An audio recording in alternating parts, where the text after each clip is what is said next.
მეცნიერიცი რა, როგორ ახარ? კარგად, შენ როგორ ხარ?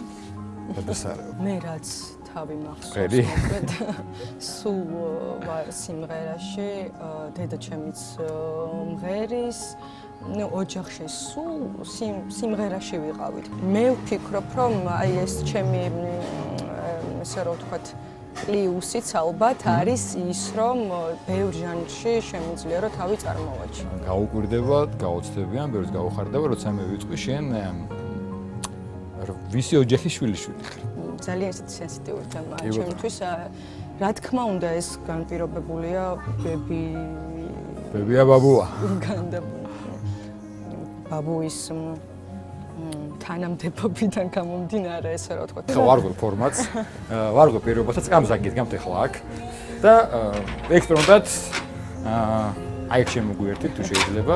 მაშინ სიონში დავდიოდი ჩვენ სამი ოჯახი, ასე ვთქვათ, აი რომელიც სრულად დავდიოდით ოჯახი ხოლმე. ესენი ვიყავით ჩვენ, კუბიაშვილი, რომელიც ახლა მოხევეები ვიყავით, ეთყობა ამ გარემაც. შინაური პატრიარქი იყო. დიახ, აი ამანაც ეთყობა ძალიან განაპირობა ეს ამბავი.